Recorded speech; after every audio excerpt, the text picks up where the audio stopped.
कि इष्ट देवता कौन है? देखो, इष्ट देवता के बिना ना कभी भी अगर आपको पता नहीं है इष्ट कौन है, आप शिव जी के कर रहे हो, तो आप नोटिस करोगे आपको ना उसका उतना फल नहीं मिल रहा होगा जितना मिलना चाहिए।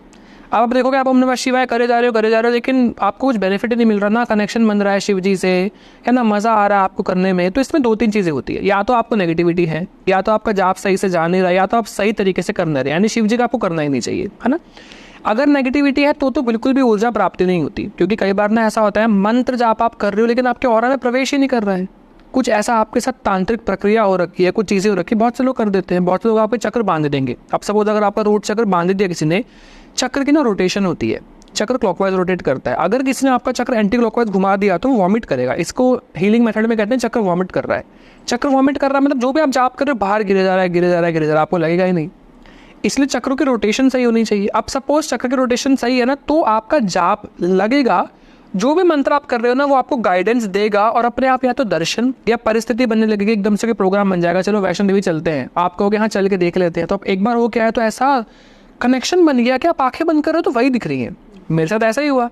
कर मैं ओम नमः शिवाय कर रहा था, लेकिन मेरा कनेक्शन दुर्गा माँ से बहुत बन रहा था, लेकिन मुझे दुर्गा माँ के ना ब्लर दर्शन होते थे, मुझे पूर्ण दिखती नहीं थी। तो मुझे लगा एक बार मैं पूछता हूँ मुझे ब्लर क्यों दिखते हैं, तो क्योंकि सामर्थ्य ही नहीं है अभी पूर्ण रूप से उनको देखने का। फिर धीरे धीरे करते करते पूर्ण जो है दर्शन मुझे बहुत बाद में प्राप्त हुआ, जब मैंने बहुत ज़्यादा संख्या में जाप कर लिया। लेकिन तस्वीर के ऐसा नहीं है साक्षात माँ दिखती कैसी मुझे वैसी दिखी है, मुझे ऐसा लगा जैसे फोटो में जैसे दिखती है ना वैसी दिखी है।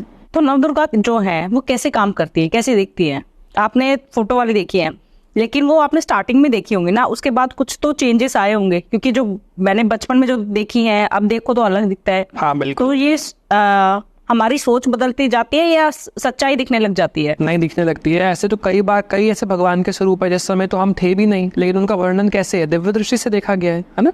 और हमारे भगवत गीता में संजय जी पूरे दिव्य दृष्टि से देख के तो बता रहे थे। भगवान ना, आप कभी भगवान के दर्शन करोगे, मैं आपको एक्सपीरियंस बताता हूँ। मेरे को सबसे ज़्यादा अगर दर्शन किसी भगवान के हुए हैं, भले ही मैंने एक भगवान को तो जाप भी नहीं किया, लेकिन उन विष्णु जी के मुझे एक बार बहुत ऐसे दर्शन हुए थे, लेकिन मैं डर गया था, क्योंकि ऐसे भगवान है ही नहीं जैसे फोटो में है, बहुत अलग है उससे। तो अब जैसे दुर्गा माँ की आप आंखें देखोगे ना तो तिरछी हैं आंखें उनकी, हमें ऐसे आंखें दिखती है, लेकिन भगवान की आंखें टेढ़ी हैं काफ़ी। तो बहुत सी चीज़ें हैं अलग अलग प्रकार के, किसी को अंग के दर्शन होने लगते हैं, चरणों के दर्शन होने लगते हैं, और कई बार ध्यान में दर्शन होने लगते हैं। लेकिन भगवान का ना स्वरूप जिस प्रकार फोटो में है वैसे बहुत डिफरेंट है, बट वो क्या स्वरूप आपके पास लेकर आती है, हो सकता है वो किसी लेडी के साथ आपको आपके मॉम के रूप में दिख जाए, आपको आपके मॉम के फेस में दिखे, वो कैसा भी फेस आपको दिखा सकती है। असली फेस आप देखने के हकदार तभी बनोगे जब आप उस लेवल पे पहुंच जाओगे, है ना। बहुत से संत ऐसा कहते हैं कि पहले ना आपको ऊर्जाओं के दर्शन होते हैं, लाइट दिखेगी सबसे पहले आपको, क्योंकि भगवान छोटा छोटा करंट देके आपको कैपेबल बना रहे हैं कि आप बड़ा